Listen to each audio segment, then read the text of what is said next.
আর দু তিনটা লোক যখন জমা হলো ওখানে হাদিস কোরআনের কি আলোচনা হবে? হাদিস কোরআনের কথা হবে যে ভাই কার বেটি কুণ্ঠে পালালছে, কার বহু কার সাথে ফেসে গেছে, কার বহু ঘাস কাটতে গিয়ে ভুট্টার হয়ে যা ধরা পড়ে গেছে। কয়েকদিন আগে একখান জায়গায় জালসাই গেছিলাম, আপনাদের বিহারের মধ্যে নাম কইলে ফের ঝামেলা। ওখানে যে দিক হয়েছে প্রত্যেক দিন 3টে 4টে করে বিয়ে হয়েছে ধরা পড়ে। আমি কোন গ্রামে এনু জালসা করতে রে ভাই, আগে জানলে আসতাম না ভাই। আর বছর রমজান মাসে জালসা করতে গেছিলাম রোজাতে, তো বলছে আজ 5টা বিহা মল্লি সাহেব। আমি সুবহানাল্লাহ, ভালোই তো বিয়ে তো হয়েছে। তো কথা হচ্ছে ভাই পাপ থেকে বেঁচে থাকেন, অন্যায় থেকে বেঁচে থাকেন। পৃথিবীতে সব থেকে বড় পাপ হচ্ছে জেনা আর সুদ খাওয়া, দারু খাওয়া, এই টিকিট কাটা, লটারির টিকিট কাটা, এইগুলো হচ্ছে বড় পাপ। যারা এইগুলো কাজ করবে আর চালে খাট থাকবে না, পিননে কাপড় থাকবে না, দারু মদ খাবেন না, সুদ খাবেন না, ঘুষ খাবেন না, আর আপনি গুনাহ থেকে বেঁচে থাকেন, পাপ থেকে বেঁচে থাকেন। আল্লাহর রাসূল আর একটু আগে বাড়েন ভাই, দেখেন ভাইরা আমার, আর একটু আগে বাড়েন। আল্লাহর রাসূল আর একটা দৃশ্য দেখলেন রে ভাই, একটা লোকের গলাতে 7 তাবাক জমিনকে ঝুলিয়ে দিয়েছে। লোকটা চাটতে পারে না, উকাস করতে পারে না, লোকটা চেড়া উকাস করতে পারে না। 7 তাবাক জমিন মানে পৃথিবীটা 1 তাবাক, মাটির তলে আছে আর 1 তাবাক, তার নিচে আর 1 তাবাক আছে। 7 তাবাক আমরা সব উপরে আছি না, সব নিচে আছে আল্লাহ জানে ভাই। কিন্তু পাওয়া যাচ্ছে 7 তাবাক আসমান, 7 তাবাক জমিন। তো 7 তাবাক জমিনকে আবার গলাতে ঝুলিয়ে দিবে যারা জমিন আইল ছাঁটে রে ভাই, লোকের জমি দখল করে খায়। আধা জমি চেপে দিলে, 1 হাত চেপে দিলে, 4 আঙ্গুল চেপে দিলে জমি পরের চাপবেন না। যারা লোকের জমি দাবিয়ে খাবে, কিয়ামতের দিন 7 তাবাক জমিন ওর গলাতে ঝুলিয়ে দিবে রে ভাই। আল্লাহ বলবে আর জমি লিবে নাকি, দরকার আছে নাকি? বলে লিলে লাও, খানিক আর দিয়ে দিছি, লিবে নাকি? বুঝতে পারছেন? লিবেন আর কিছু দরকার আছে? বললেন না রে, পারা যাবে না। তো ভাই লোকের জমি ঠগিয়েন না, লোকের জমি বেমানি করবেন না, লোকের আইল চাপিয়েন না, লোকের সম্পত্তি দখল করতে যাবেন না। হালাল রুজি খান, নিজের সম্পত্তি যেখানে যেখানে আপনি খান, আল্লাহ বরকত দিবে। হালাল রুজিতে বরকত আছে, হারামি রুজিতে বরকত নাই। বুঝতে পারছেন? একটু সতর্ক থাকেন। আল্লাহর রাসূল একদিন চলে যাচ্ছেন, তো আল্লাহর রাসূলের মাথাতে একটা কলসি আছে, বাড়কা কলসি ভাই। আল্লাহর নবী কলসি মাথায় করে চলে যাচ্ছে রে ভাই। তো আল্লাহর নবী যে কলসি মাথায় করে চলে যাচ্ছেন, তো 2টা লোক মানে আইলিয়া কাজিয়া শুরু করে দিয়েছে। ও বলছে আইলেট হবে, আরেকটা লোক বলছে আইলেট হবে। দুজনাতে খুব মানে হুড়াহুড়ি লেগে গেছে, আইলেট হবে, ও বলছে আইলেট হবে। দুজনাতে যখন হুড়াহুড়ি লেগে গেছে, আল্লাহর রাসূল ওখান দিয়ে চলে যাচ্ছে, ওইটা আইল দিয়ে চলে যাচ্ছে, মানে এক কলসি পানি নিয়ে চলে যাচ্ছে মাথায় করে। লোক 2টা ডাকলে, হুজুর আজকে শুনেন, হুজুর একটু আসেন। আল্লাহর নবী আসলেন, কলসিটাকে মাথা থেকে নামিয়া পায়ের ওপরে করে লেছে, এটা জাঙ্ঘের ওপরে করে। হ্যাঁ বলো বাবা, কী হয়েছে বলো তো? এখানে কলসিটা থেকে কথা বলছে, বলছে হুজুর আমরা আইলটা নিয়ে কাজিয়া হয়েছে। আমি বলছি আইলেট হবে, ও বলছে না আইলেট হবে। তো আইলটা কোনটা হবে কহেন তো? তো আল্লাহর নবীকে বলছে হুজুর আপনি আমাদের ঝামেলাটা একটু মিটিয়ে দেন, আর কলসিটা আপনি মাটিতে রেখে দেন না, পায়ে ওর উপরে কেন করে আছেন।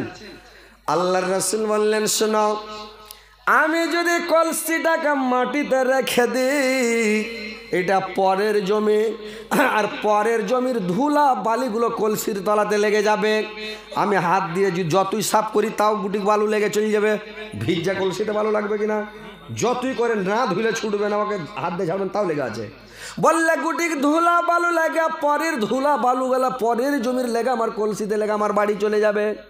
কিয়ামতের দিন যদি আল্লাহ প্রশ্ন করে পরের জমির ধুলা কলসির তলাতে লাগিয়ে তুমি কেনে নিয়ে এসেছিলা, তো আল্লাহর দরবারে আমি কি জবাব দিব? এই জন্য আমি বলে দিলাম, মানে এই জন্য আমি কলসিটা মাটিতে রাখি না। সাহাবী 2টা বলছে, লোক 2টা বলছে ইয়া আল্লাহ, 4টি কলসির তলে কয় পাশারি বালু যাবে? ওই তলকার বালুটিতে তারাজুর পাশন মিটবে না, ফেয়ার মিটবে না নাকি? আর ওই বালুটি লেগে কলসি রাখবে না। আর আমরা আহিলিয়া কাজিয়া করছি, বলছে কাজিয়া মিটা গেল। লোকটা বলছে ভাই তুমি এদিকে হার 2 হাত চেপে দিয়ে দাও ভাই, দরকার নাই আমার। ই বলছে ভাই তুমি হাত দিকে 4 হাত চেপে দিয়ে দাও। ই বলছে না ভাই হাত দিকে তুমি 5 হাত চেপে দাও। ও বলছে না হাত দিকে 6 হাত চেপে দাও, আমি কিছু বলবো না, দিয়ে দাও। ই এক ঝামেলা লেগে গেল, ফের আরেকটা ঝামেলা। আল্লাহ রাসূল বললেন, শোনো, এরকম করে কাজিয়া করিও না, তোমরা ওই মাথাতে একটা খুঁচি পুতো, এই মাথাতে একটা খুঁচি পুতো, আর খুঁচি পুঁতে তুমি করো কি, এই দড়ি টানিয়ে দাও, দিয়ে আইলটা সোজা করে দিয়ে দাও। আইল চাপিও না, আইল চাপতে হয় না, পরের জমি খাইয়ে কি লাভ? 2 আঙ্গুল 4 আঙ্গুল আধা জমি চেপে লাভটা কি হবে? হ্যাঁ, কিয়ামতের দিন যারা জমি চাপবে ওর 7 তাবাক জমিন গলাতে ঝুলেবে, আর তুমি আইল চাপতে গেছ। লোক দুটা আহা শুধু হয়ে গেল, ভালো হয়ে গেল। তো ভাই খবরদার যাবেন না ভাই, কি দরকার যে ভাই এক একটু খাইয়া এক একটু চেপে লাভটা কি? আপনি চাবেন বেটারা মাস্তানি করে দখল করে থাকবে, ছাড়বে না, হিসাব আপনাকে খালি গুঁথ লাগবে কবরে, বুঝতে পারছেন? কি দরকার আপনার গুঁথন খাওয়ার? বেটারা মাস্তি করবে, বেটারা দেবে, আপনি বিছানে পড়ে যান, বেটারা আপনাকে যদি ভাত দেয় তখন করেন। পৃথিবীতে কেউ আপন নয়। পৃথিবীতে যদি আপন হয় একমাত্র আল্লাহ, আল্লাহ ছাড়া পৃথিবীতে কেউ আপন নয় ভাই। আপনার স্ত্রী আপন হবে, একটা নেকি দিবে না। ইয়াউমা ইয়াফিরুল মারউ মিন আখিহি ওয়া উম্মিহি ওয়া আবিহি ওয়া সাহিবাতিহি ওয়া বানিহি। পৃথিবীর কেউ আপনাকে দিবে না ভাই, দিবে না ভাই, নিজের হবে না, বোন হবে না, স্ত্রী হবে না, বেটা হবে না, বাপ হবে না, মা হবে না, কোনো আত্মীয় স্বজন 10 বন্ধু পৃথিবীর কেউ নিজের হবে না, সবাই নিজে নিজে মরবে। তা আপনি অযথা কেন পাপ করবেন লোকের সম্পদে? লোকের জমি লোকের টাকা কেন খাবেন ভাই? কেন নষ্ট করবেন? পরের হক নষ্ট করিয়েন না ভাই। আল্লাহর রাসূল আর একটু গাগা বাড়লেন রে ভাই, আর একটা দৃশ্য দেখতে পেলেন। আল্লাহর নবী আর একটা দৃশ্য দেখতে পেলেন। কি দৃশ্য দেখলেন ভাই আমার? যে আল্লাহর রাসূল আর একটা দৃশ্য দেখতে পেলেন রে ভাই, যে একটা লোক একবারে জরগারা আগুনে, খুবই তেজ আগুনের মধ্যে জ্বলছে, আর লোকটার গতরে বাড়কা বাড়কা বসন্ত রোগের মতন বড় বড় ফোঁসা হয়ে আছে, সারা শরীরে বড় বড় ফোঁসা, আর লোকটা জাহান্নামের মধ্যে একবারে জোড়া লাগুন, সব চাইতে দগদগ আগুন। ওই লোকটার মতন কষ্টের কোনো লোক নাই, ওর মতন আজাব কোনো লোককে দেওয়া হয়নি। লোকটা খালি বাপরে মারে করে চিৎকার করছে, এত কষ্টে আছে লোকটা। আল্লাহর রাসূল জিজ্ঞাসা করলেন, এ জিবরাইল বলুন তো এই লোকটা কি পাপ করেছে আল্লাহ পাককে এত বড় সাজা দিয়েছে বলুন তো? জিবরাইল বললেন, শুনুন নবীগণ, এই লোকটা পৃথিবীর বুকে, এই লোকটা আপনার উম্মতের মধ্যে কার, এই লোকটা পৃথিবীর মধ্যে বাপের ওপরে হাত উঠালছে, মাকে মেরেছে, মার ওপরে হাত উঠালছে। যারা মাকে মারবে, যারা বাপকে মারবে, কিংবা মারেনি খালি হাত উঠালছে। আই দিছি তো বাপ রেগেছে, খালি সিনা ফুটে গেল, আই তো দেখে আই না, তুই তোর থেকে আমি কমজোর আছি নাকি? মারলে মারা হয় না, বাপের আঘাতকে সিনা ফুলাইন না, চোখ দেখায়েন না, চোখ গলাবেন না, সিনা ফুলাবেন না, খ্যাঁখুড় মারবেন না। আল্লাহ কোরআনে কি বলেছেন? যে তুমি উফিওয়ালা তানহারহুমা, তুমি ওদেরকে খ্যাঁখোড় মেরে জোর মেরে কথা বলবে না। বাপের সামনে কথা বলবে একবারে সিলিন্ডার হয়ে, একবারে মাথা নিচু করে, চোখে চোখে দেখিও না, বাপের দিকে তাকিয়ে কথা বলবে না। বাপ খুব রেগে গেছে তো ওখানে একদম ঠান্ডা হয়ে যাও। বাপ মরে গেলে পস্তাবেন। বেঁচে আছে বাপ, দুটা কথা বলছে, আপনার জন্যই বলছে। মা বলছে, কার লেগে বলছে? আপনার লেগে বলছে। যেদিন মা মরে যাবে, এই কথাটা শোনার লেগে, দুটা গেল শোনার লেগে, দুটা বকুন শোনার লেগে কলিজাটা ডহিবে ভাই। বাড়ি যখন কোনো জায়গা থেকে আসবেন, আপনার চোখ দিয়ে পানি ঝরঝর করে বইবে। হায় মা, হায় বাপ, আজকে যদি বেঁচে থাকতো, আজকে দুটা বুঝাইতো, দুটা বকতো, খবরটা রাখত। আপনি রাত 12টাতে আসেন, 1টাতে আসেন, আপনাকে জিজ্ঞাসা করার কেউ নাই পৃথিবীতে, যে আপনাকে জিজ্ঞাসা করে, বেটা কোথায় গেছিলে, বেটা কেমন আছো, বেটা কি খেয়েছ, বেটা রাত কেন করছো, কি হয়েছে বেটা? এই কথাটা শুনতে পাবেন ভাই? শুনতে পাবেন জীবনে? কোনো দিন জীবনে পাবেন না। আজকে মা বাপ বেঁচে আছে, আপনি মনে করছেন ভারী, আপনি মা বাপের ওপরে আপনি কড়া নজর করছেন, এরা কখন মরবে যে শান্তি পাবো। কিন্তু ভাই মা বাপকে ভারী করিয়েন না, মার আগা দিকে সিনা ফোলায়েন না, মার আগা দিকে বাপের আগা দিকে আপনি চোখ মুখ দেখে খেকড় মেরে কথা বললেন না ভাই। একদিন আপনিও বুড়া হবেন, আপনিও অসার হয়ে যাবেন। গাছ পাকলে সার, মানুষ পাকলে অসার। একদিন আপনাকেও কাঁদতে হবে। আপনাকেও ঘষি যখন পুড়ে গোবর খুব হাসে, আপনাকেও মানে কাঁদতে হবে। তো ভাই আমার, মার সামনে জোর করে কথা বলবেন না, বাবার সামনে জোর করে কথা বলবেন না, মাকে বাপকে ঝিড়কি মেরে কথা বলবেন না ভাই। যে লোকটা মাকে মারবে, বাপকে মারবে, আল্লাহর নবীকে, আল্লাহর রাসূলকে মানে সাহাবীরা জিজ্ঞাসা করলেন, ইয়া রাসূলুল্লাহ, নবী গো আপনি বলুন তো নবী গো, কিয়ামতের কোটে সবচাইতে ভারী আযাব কাকে দেওয়া হবে? কোনটা লোককে সবচাইতে ভারী আযাব দেওয়া হবে? আল্লাহর রাসূল বললেন, আল্লাহর নবী বললেন, কিয়ামতের কোটে ওই লোকটাকে সব থেকে ভারী আযাব দেওয়া হবে যে লোকটা বাপের ওপরে হাত উঠাবে, মার ওপরে হাত উঠাবে, নবী রাসূলের ওপরে হাত উঠাবে। ওই লোকটার মতন আযাব কোনো লোককে কিয়ামতের দিন দেওয়া হবে না। ওই লোকটাকে সবচাইতে কঠিন আযাব দেওয়া হবে। ভাইরে আমার, মাকে গালি দিন না, মাকে মারিয়েন না, বাপকে মারিয়েন না, মা বাবার ওপরে মানে রাগারাগি করবেন না, সিনা ফুলাবেন না, ঝিড়কি মারিবেন না, খেকুর নিবেন না। মাকে ভালোবাসেন, মার কাছে বসেন, বাবার পাশে বসেন, মার সাথে দুটা কথা বলেন, বাবার সাথে দুটা কথা বলেন, আর মাকে একটু বুঝান। মার কাছে সব সময় যদি বসেন, মা আপনার জন্য দোয়া করবে, মা আপনার জন্য সব সময় ভালোর দোয়া করবে, খারাপ দোয়া করবে না, বর দোয়া করবে না। যে ছেলেটা বাপ মার কাছে থাকে, যে কানে ও দুধ পায়, যে কাঁদে না ও দুধ পাবে না। ভাইরা আমার, মার কাছে বসেন, বাবার কাছে বসেন, সকালে বাবার কাছে বসেন, দুপুরে বসেন, সন্ধ্যায় বসেন, বাবার কাছে বসেন, বাবার কাছে যান, বুদ্ধি দিলেন, বাবা এটা কাজ করবো, আব্বা এটা কাজ করবো, এটা করলে কেমন হয়, এটা করলে কেমন হয়, এটা করবো, এটা করবো, বাবার কাছে সাজেশন নেন, বুদ্ধি দিলেন। বাপ আপনাকে বুদ্ধি দিবে, বাপ খারাপ বুদ্ধি জিন্দেগিতে দেবে না, আপনার জন্য সব সময় বাপ দোয়া করবে। তো ভাইরে আমার, মা বাপকে কোনোদিন গালি দিবেন না, খারাপ কথা বলবেন না, মা বাপকে ভালোবাসেন। ভাইরা আমার, বন্ধুরে আমার, আল্লাহর রাসূল আর একটু আগে বললেন, আর একটা দৃশ্য দেখলেন ভাই, যে এক জায়গায় আল্লাহর নবী দেখলেন বাড়কা হাঁড়িতে রুচি মাংস রান্না করা আছে রে ভাই, একবারে সুন্দর মানে রুচি মাংস রান্না করা আছে। আর এক জায়গায় দেখছে একবারে দুর্গন্ধযুক্ত, একবারে খারাপ সেন্টওয়ালা মাংস পচে গেছে, সেন্ট হয়ে গেছে, ওই এক হাঁড়ি মাংস রান্না করা আছে।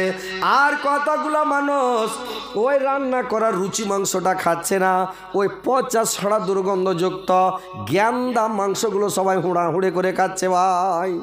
বুঝতে পারছেন? আল্লাহর নবী জিবরাইলকে জিজ্ঞাসা করলেন, জিবরাইল, এই লোকগুলা কি পাপ করেছে, আর কারণটা কি যে ভালো মাংস ছেড়ে আর পচা মাংস খাচ্ছে, ব্যাপার কি?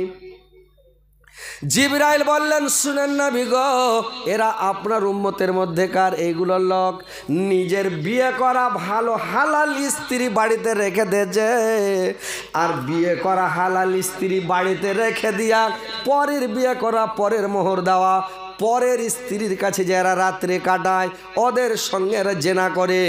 এই কারণে আল্লাহ এদেরকে শাস্তি দিয়েছে, রান্না করা রুচি মাংস ছেড়ে দিয়া এরা পচা সড়া দুর্গন্ধযুক্ত মাংসগুলো এরা হুড়াহুড়ি করে খাচ্ছে। ভাইরে আমার, পরের স্ত্রী হলো মানে একটা বুমির মতন, ছাঁটের মতন। ভাইরে আমার, যারা মানে ওই পচা ছড়া মাংস খায়, পরের স্ত্রীটা ভাই একবারে অনরোজ লয় ভাই। আপনি বুমি খেতে পারবেন? যে বুমি করে দেয়, পায়খানার পাঞ্জরে খাড়িয়ে থাকা যাবে, কিন্তু যদি কেউ বুমি করে দেয়, বুমির পাঞ্জরে খাড়িয়ে থাকা যায় না। কত লোকের দেখালি বুমি হয়ে যায়, হয় না? বুমি কেউ বরদাস্ত করতে পারবে না। কিন্তু লোক পৃথিবীতে নিজের স্ত্রী ভালো লাগে না, পরেরটা খুবই ভালো। নিজেরটা যদি একদম শ্রীদেবী হেমা মালিনীর মতন হয়, খুব সুন্দর, বলে রে ভাই ভালো লাগে, পুরানা মডেল গাড়ি চলবে না, ওটাও। পরের যদি একটু মানে ট্যাং ছোট হ্যান্ডিক্যাপও হয়, বলে আরে বাপরে চেহারা মাথা খারাপ। নিজের স্ত্রী এত সুন্দর এত ভালো, ভালো না বেকার চলবে না, ভালো লাগে ভাই। হ্যাঁ, মানে যে দেখে দেখে দেখে দেখে মানে জিয়াই লেগেছে, বলে ভালো লাগে। পরের থেকে একদিন হঠাৎ দেখছে তো বাপরে, এই তো দেশের প্রথা। তো এই লেগা ভাই পরের স্ত্রী যে ভূমি, পরের স্ত্রীর কাছে যাবেন না, পরের স্ত্রীকে ভালোবাসেন না। এই জন্য আল্লাহ বলেছেন তোমরা পরের স্ত্রীর দিকে চোখ তুলেও দেখিও না, তাকিয়েও দেখিও না, ওদের দিকে নজরে করে দেখিও না। কেন? যে ওরা হচ্ছে পরের স্ত্রী, দেখলেই তোমার গুনাহ, দেখলেই তোমার পাপ। তুমি ওদের হাত থেকে বেঁচে থাকো, নিজের স্ত্রীকেই ভালোবাসো। আর নিজের স্ত্রীটাকে হুঁশ করতে হবে। নিজের পুরুষের সামনে একটু সাইজা কুজা, একবারে যখন সন্ধ্যা লাগলো জার্জিস কয় না, যে যখন মগরবের পরে একবারে সাজতে শুরু করতে হবে, লইয়া কাপড় বাক্স থেকে আলমারি থেকে বের করতে হবে, পিনতে হবে, আর লইয়া কাপড় পিনতে হবে, একবারে লিপস্টিক লাগিয়ে ঠোঁটকে লাল ভর্রা করে দিতে হবে, একবারে ফিয়ার লাভলি লাগিয়া মুখখানকে লুচলুচা করে দিতে হবে, দিয়া তখন কি করতে হবে, মুখখানটাকে লুচলুচা করে দিতে হবে মুখটাকে। আর কি করতে হবে, একটু সেন্ট ফেন্ট লাগাইতে হবে ভাই। এমনি মেয়ে ছেলে লোকের আগাদিক দিয়ে যখন যাবে, কুটুম বাড়ি যাবে, তখন সেন্ট লাগাটা নিষেধ আছে নাকি? কিন্তু পুরুষের কাছে আপনি সেন্ট লাগাইতে পারবেন। মা বোনেরা ভালো করে শুনেলেন, আর রাত্রিবেলা একটু সেন্ট গালা লাগানো, বডি স্প্রে ফেস ফেস করে দিয়ে দেন। আরে ভাই লিপস্টিক তো সব রকম লিপস্টিক আছে, লালটা না লাগে একটু একটু ওই লিপ জল পাওয়া যাচ্ছে, লিপস্টিক লিপ জল, ওটা দিলে ঠোঁট খালি টল টল করবে। হ্যাঁ, রাইতে লাগানা পোহাতে আবার ধাইজা উড়িয়ে যাবে, কুঁকে চলে যাবে, লিপস্টিক থাকবে নাকি? আপনি সন্ধ্যার টাইমে লাগান, আপনি ফের সারাদিন পোহাতে ফের ওই সাবান দিয়ে ধুয়ে উঠিয়ে ফেলে দেন, মানে অন্য লোক যাতে দেখতে না পায়। যখন ফজরে নামাজ পড়তে উঠবেন, মুখে একটু সাবুন লাগিয়ে ধুয়ে দেন, মানে আপনার লিপস্টিক না থাকে। সাঁঝের বেলা একটু কাজল দিয়ে দেন, আর একটু করে কান্নে বাড়িয়ে দেন এরকম করে। হ্যাঁ, একটু করে একবারে এমন করে সাজবেন যাতে পুরুষটা দেখলে যাতে পাগলা হয়ে যায়। হ্যাঁ, বাংলাতে কইছে উড়ান, মানে একটু উড়ান দিয়ে দিতে হবে। তো এরকম করে পুরুষটার সামনে একটু সাইজা কুজা আপনাকে স্ট্যান্ডার্ড হয়ে থাকতে হবে, বুঝতে পারছেন? মা খালার একটু ভালো করে শুনেলেন যে সন্ধ্যার টাইমে একটু সাজা কুজা করবেন, একটু সাইজা কুজা স্ট্যান্ডার্ড হয়ে থাকবেন। আর যেন তোমার পুরুষ পরের দিকে না তাকায়, পরের দিকে না যায়। তুমি সাজা থাকলে কিনে যাবে দেখতে, কিন্তু তুমি যদি না সাজা গুজা করো তো ও তো যাবে এদিক ওদিক নাকি, ঘুরে বেড়াবে। তো এই লেগে একটু সাজা কুজা ভাই করতে হবে, একটু সাজা কুজা করেন। কি আছে, কি বলছে রে ভাই? ওকে জায়গা থেকে বসুন তো। ও আচ্ছা, বসুন ভাই, বসেন বসেন বসেন বসেন, রেগে গেলে মুশকিল, দুইটা ঝোরে থামতে পারবেন ওকে। হ্যাঁ, তো কথা হলো যে মা বোনেরা একটু ভালো করে শুনেলেন যে সাঁঝের বেলা একটু সাজা পূজা করবেন। কিন্তু এখন মা বোনেরা কী করছে জানেন, উল্টা করছে। মরা বাড়ি যখন কাউকে মরা দেখতে যাবে তখন লাগলো সাজতে, এমন করে সাজছে, একবারে বাক্স থেকে কাপড় বাইর করছে, শকেস থেকে আলমারি থেকে কাপড় বাইর করছে, কুচি করে কাপড় কিনছে, আর লইয়া সাইয়া লইয়া ব্লাউজ, আর দিয়া পায়ে পাতা দিয়ে হাঁটছে, তো ঝুনঝুন করে বাজছে, যেটা হারাম হাদিস থেকে একবারে নিষেধ। ওটা বাজে ছাড় আইছে আইসা পা ফেলছে ধমকে ধমকে, আর খালি ঝানাত ঝানাত করে বাজছে, লোক আরও দেখে ওর দিকে। এটা কোন হালাই? মরা বাড়ি কেন যাবেন? পুরুষ লোক মরেছে, বেটা ছেলে মরেছে, আপনি কেন যাবেন দেখতে? কি দরকার আপনার দেখতে যাওয়া? দেখতে যাবেন না। তো ভাই কথা হচ্ছে কি কি বলছিস ভাই? না সে তো বুঝতে পেরেছি, আপনি রাখেন। আচ্ছা আচ্ছা বসেন, রাখেন। মানে কালেকশনটা, হ্যাঁ হ্যাঁ, না মেয়ে ছেলে পালাবে না, মেয়ে ছেলের ওয়াজ তো করবো, এখন তো আইনু, মানে মেয়ে ছেলের ওয়াজ তো আসলাম, ওয়ার্কে ওয়াজ তো এখন করব। এই যে যদি ওরা সাজা পূজা করে তো পুরুষকে এত ভালোবাসবে, এত ভালোবাসবে, লোকের সামনে বলবে ভাই রে পেয়েছি রে ভাই স্ত্রী মনের মতন, ভাই যেমন ঢুরছিলাম ওরকম পেয়েছি নাকি। তো ইনশাল্লাহ পুরুষটা খোঁজ থাকবে। তো কথা হচ্ছে মা বোনেরা একটু কালেকশন করে নিই। মানুষ কহে যে রোজা করা যেমন তেমন দুধ ফুটির আশা নাকি, তো এই একটু কালেকশনেরও দরকার। তো যাই হোক, এটা আপনাকে সালানা ইঞ্জুমান হলো নাকি। তো যাই হোক আলহামদুলিল্লাহ, একটু মা বোনেরা কালেকশন, মা বোনদের ওয়াজ করবো, কিন্তু এখনও আসলাম খালি আর কি মা বোনের কথা বলতে লাগলাম, আর সব বলছে একটু কালেকশন করেন, আর টাকাও দুজনা দিয়ে দেখে 200 করে 400 টাকা। তো যাই আলহামদুলিল্লাহ, দোয়াটা করে দিছি হ্যান্ডা করে। তো কথা হচ্ছে যে একটু দান দিয়ে দেন, তারপরে ওয়াজ আপনারাকে শোনাবো ইনশাল্লাহ। আর কালকে তারাপুর চলে এসেছেন, কালকে খালি মেয়ে ছেলের ওয়াজ করবো, লিচ্ছাকার। আজকে আপনারা মেরাজের ঘটনা শুনেছি, আল্লাহর নবীর মেরাজে কী কী ঘটলো, আর কালকে খালি মহিলারই কথা বলবো, কী করে স্বামীর সেবা করতে হয়, খিদমত করতে হয়, তাবেদারি করতে হয়, সব কিছু মহিলারই কথা বলবো। এই তারাপুর আপনাকে কালকে সবাই চলে যাবেন। তো কথা হচ্ছে ইনশাল্লাহ আপনারা একটু কালেকশন ভাই দেন, মন খুলা, অন্তর খুলা, প্রাণ খুলা, যে আমার ভাইজানেরা এই কালেকশনটা হবে মসজিদের মাদ্রাসার উন্নতি কল্পে, মানে মাদ্রাসার উন্নতি কল্পে জালসা। এটা হবে একটা সাদকা জারিয়া, কিয়ামত পর্যন্ত আপনার কবরে ভাই নেকি পৌঁছিতে থাকবে। তো আপনারা আসেন, এমনি আপনাকে ছোটো মোটো জালসাতে 2-4 লাখ টাকা, 5 লাখ টাকা, 7 লাখ টাকা, 10 লাখ টাকা উঠে যায়। আপনাকে এখানে এই রামচাঁদপুর কেওয়ালা আর বছর এসেছিলাম, কেওয়ালাতে, রামচাঁদপুর কেওয়ালা, তো একটা ছোটো মোটো জালসা তাও 16 লাখ টাকা উঠেছে। কহেন তো, এমনি বলছি কাটিহার জেলার লোক দান করার দিকে ভালো, সব দিক দিয়ে ভালো। তো ভাই একটু আসেন মন খুলে, আল্লাহর ওয়াস্তে একটু দান করেন, আল্লাহকে খুশি করেন, আল্লাহকে সন্তুষ্ট করেন। যেটা মানে লাভে সিনা ফিহা আহকাওয়া, যেখানে যুগ যুগ যুগান্তর ধরে যুগের পর যুগ পড়ে থাকতে হবে, মরার পরে ওই জিন্দেগিটা হচ্ছে যুগের পর যুগ থাকতে হবে রে ভাই। তো কথা হচ্ছে আপনারা একটু আসেন, একটু আল্লাহর ওয়াস্তে ভাই দান করেন, আমি প্রাণ খুলে দোয়া করব। আল্লাহ আমার 2 জন ভাই 200 করে 400 টাকা দিয়েছে। আমার ভাই মাওলানা মেকাইলের স্ত্রী দিয়েছে বিহেন, হারবো বিহেন তাইলে আল্লাহ বিহেন, আল্লাহ মাওলানা মেকাইল সাহেবের স্ত্রী আল্লাহ 200 টাকা দিয়েছে। আল্লাহ 2 লক্ষ 2 কোটি বলে গ্রহণ করো। আল্লাহ তার মনোদ্দেশ্য পূরণ করার একজন ভাই আমার 200 টাকা দিয়েছে। আল্লাহ 2 লক্ষ 2 কোটি বলে গ্রহণ করো। আল্লাহ তার মনোদ্দেশ্য পূরণ করো, দীর্ঘ জীবনের জন্য সুখে শান্তিতে রাখো, ইমান আমানের সহিত রাখো, মরার পরে সুগম স্থান দেও, কিয়ামতের পরে জান্নাতবাসী করে। আর একজন ভাই আমার 100 টাকা দিয়েছে। আল্লাহ 100,000 বেলা গ্রহণ করিও মাওলা, আল্লাহ এদের মনের উদ্দেশ্য পূরণ করিও। আল্লাহ একজন ভাই আমার 50 টাকা দিয়েছে। আল্লাহ 50,000 বেলা গ্রহণ করো। আল্লাহ দীর্ঘ জীবন রাখো, সুখে শান্তিতে রাখো। আসলে একটু তাড়াতাড়ি পালাবেন না ভাই, মা খালা নানিরা তোমরা পালায় না, তোমার খবর তো করবো ইনশাল্লাহ। টাকা একটু কালেকশন করলি তারপর তোমার কথা বলবো। মা বোনেরা একটু টাকা গালা দিয়ে পাঠাও, ভাইরা বাবজিরা আপনারা আসেন, একটু তাড়াতাড়ি করে আসেন, ফাটাফাট ওয়াজ আপনারাকে শোনাবো, মনে করেন না যে ওয়াজ শেষ হয়ে গেল, হজরত আলী ওয়াজ করবে না।